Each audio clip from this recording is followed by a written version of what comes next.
Bapak Ibu Saudara yang dikasihi oleh Tuhan, saya bersyukur kita berjumpa lagi di dalam renungan harian GP Kris Pangkal Pinang.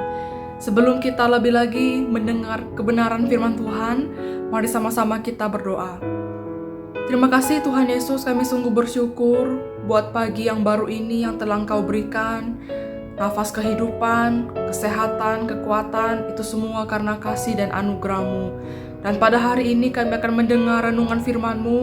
Kami mohon Engkau berkati setiap kami Tuhan. Biarlah firman-Mu dapat menolong setiap kami, dapat menolong untuk bertumbuh dan berbuah, serta melakukan setiap kehendak firman-Mu.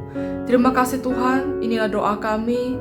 Dalam nama Tuhan Yesus Kristus kami berdoa. Amin. Bapak, Ibu, Saudara, ajaran sesat itu selalu ada di antara kita. Bahkan di zaman sekarang, bisa jadi ajaran sesat itu bukan hanya ada di antara kita, melainkan secara tidak sadar ada dalam diri kita, menjadi landasan dalam hidup kita. Kenapa? Karena seringkali ajaran sesat itu tidak jauh berbeda dengan ajaran yang sebenarnya. Bahkan seringkali juga ajaran sesat itu lebih menarik daripada ajaran yang sebenarnya. Maka tidak heran jika banyak orang yang memilih untuk mengikuti ajaran sesat itu. Demikian juga isu ini sudah ada di zaman dulu, di zaman Tuhan Yesus. Dalam Alkitab banyak nasihat-nasihat Tuhan yang Tuhan berikan bagi kita, bagaimana cara umat Tuhan menghadapi ajaran sesat itu. Salah satunya adalah di dalam surat Paulus, yaitu 2 Timotius 4 ayat 2-3. Saya bacakan bagi kita sekalian. 2 Timotius 4 ayat 2-3. Beritakanlah firman, siap sedialah baik atau tidak baik waktunya. Nyatakanlah apa yang salah, tegurlah dan nasihatilah dengan segala kesabaran dan pengajaran. Karena akan datang waktunya orang tidak dapat lagi menerima ajaran sehat, tetapi mereka akan mengumpulkan guru-guru menurut kehendaknya untuk memuaskan keinginan telinganya. Sedemikian jauh pembacaan firman Tuhan. Saudara, di tengah dunia memudarkan keabsolutan kebenaran firman Tuhan, tapi firman Tuhan hari ini menasehatkan kita untuk beritakanlah firman Tuhan. Di tengah zaman yang akhirnya tidak mementingkan kebenarannya absolut, firman Tuhan menasehatkan kita untuk beritakanlah firman Tuhan yang benar dan absolut itu. Allah sang kebenaran itu tetap iya dan amin dari dulu sampai sekarang. Bahkan di tengah dunia yang begitu penuh dengan perubahan, Allah tidak pernah berubah. Dan itulah yang menjadi tugas kita sebagai orang percaya. Kita dinasihati untuk beritakanlah firman Tuhan dalam kondisi siap ataupun tidak siap. Kita sebagai umat Tuhan, saudara, kita bukan hanya ditugaskan, kita bukan hanya memegang firman Tuhan sebagai landasan hidup kita, tapi melainkan kita diberikan tanggung jawab untuk menyuarakan kebenaran kepada orang-orang di sekitar kita.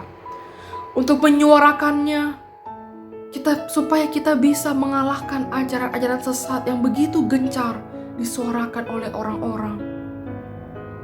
Saudara, memberitakan pengajaran yang sehat, memberitakan kebenaran memang bukanlah suatu hal yang mudah.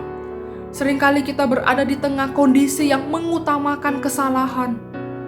Justru ketika kita menyampaikan kebenaran, kita dianggap aneh. Bahkan tidak heran juga ketika kita menyampaikan kebenaran, kita mendapati diskriminasi, atau justru kita yang mengalami kekurangan atau kerugian. Namun Tuhan tetap untuk memerintahkan kita untuk melakukannya. Apakah Tuhan tidak tahu kondisi yang kita hadapi?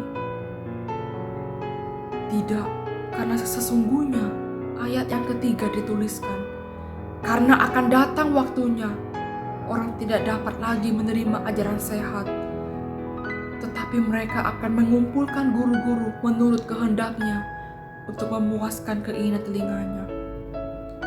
Saudara, maka sebenarnya Tuhan tahu bahwa waktu itu adalah waktu di mana orang-orang tidak mau mendengar ajaran yang sehat. Dan Tuhan tahu kita ada di tengah kondisi seperti itu. Tapi demikian juga yang Tuhan hadapi, bukan? Tuhan Yesus tetap gencar menyuarakan kebenaran. Meskipun Yesus harus diusir, dihina, bahkan disalib. Yesus telah memberikan teladannya tentang bagaimana ia gencar dengan setia memberitakan firman Tuhan. Maka kita yang hidup di tengah banyaknya ajaran sesat yang berkeliaran, banyak yang memudarkan kebenaran firman Tuhan, tapi saat ini kita pun dipanggil untuk memberitakan firman Tuhan, karena kita sebagai orang-orang yang percaya dipanggil untuk menjalankan misi Allah juga, supaya orang-orang di sekitar kita bisa mendengar kebenaran yang telah menyelamatkan kita. Selamat menjadi penyuara kebenaran firman Tuhan. Kiranya Tuhan memberkati kita semua. Amin. Mari sama-sama kita berdoa. Terima kasih Tuhan Yesus, hamba-Mu telah selesai berbicara. Biarlah firman Tuhan hari ini dapat menyadarkan kita bahwa kita harus menjadi saksi-saksi Tuhan yang berani untuk menyuarakan kebenaran setiap firman Tuhan. Dan kami mohon Tuhan, Engkau menolong setiap kami di tengah keterbatasan kami, di tengah ketakutan, kelemahan kami. Biarlah Engkau Tuhan yang memberikan kami kekuatan, berikan kami semangat, biar kami dapat menjadi anak-anak Tuhan yang berani untuk menyuarakan kebenaran. Inilah setiap doa kami Tuhan, dalam nama Tuhan Yesus Kristus kami berdoa. Amin.